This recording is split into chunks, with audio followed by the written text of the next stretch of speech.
அண்ணன் விஜய் அவர்கள் யாரை நம்பி அரசியல் கட்சி ஆரம்பிச்சாரு?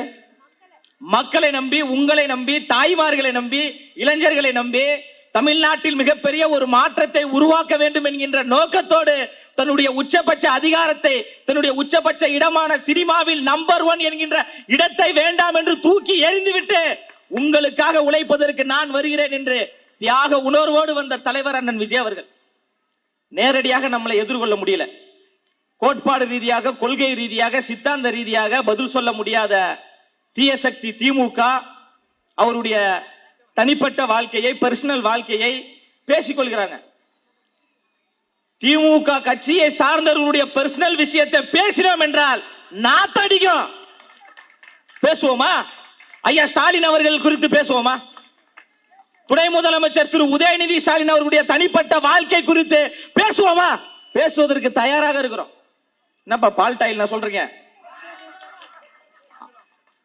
பால்டாயில் என்னன்னு தெரியுதுல்ல? அப்படிலாம் ஒருபோது விமர்சிக்க கூடாது. அது மக்களுக்கே தெரியும் பால்டாயில் என்னன்னு. அதனால எங்க தலைவர் சித்தாந்தத்தை சொல்றார். பிறப்புக்கும் எல்லா உயிருக்கும் என்கின்ற சமத்துவ உணர்வை தலைவர் சொல்றார். இந்த நாட்டின் விடுதலைக்காக போராடிய அஞ்சலையம்மாள் என்கின்ற ஒரு பெரும் தியாகியை தமிழ்நாடு மட்டுமல்லாமல் உலகம் முழுவதும் கொண்டு போய் சேர்த்த பெருமை எங்கள் அண்ணன் விஜய் அவர்களுக்கு தான் இருக்கு. வேலு நாச்சியார் அவர்களை கொண்டு போய் சேர்க்கிறார். அண்ணல் அம்பேத்கர் அவர்கள் சாதிக்கான தலைவர் கிடையாது, சாதியின் அடையாள தலைவர் கிடையாது. அவர் இந்தியா முழுமைக்கும் சாதித்த தலைவர் அண்ணல் அம்பேத்கர் என்று உலக அரங்கில் கொண்டு போய் சேர்த்த ஒரே தலைவர் அண்ணன் விஜய் அவர்கள் தான். தந்தை பெரியார் அவர்களை கொண்டு போய் சேர்க்கிறார்.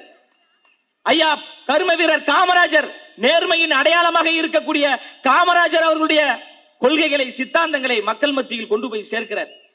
நீங்க சொல்லக்கூடிய நடிகர் தான், நீங்க சொல்லக்கூடிய கூத்தாடி தான் இந்த நாட்டின் விடுதலைக்காக போராடிய மொழி போர் வீரர்களுக்கு வீர வணக்கம் செலுத்தி உறுதிமொழியை நெஞ்சிலே ஏற்றி கொண்டுதான் எங்களுடைய நிகழ்ச்சியை நாங்கள் ஆரம்பிக்கிறோம்.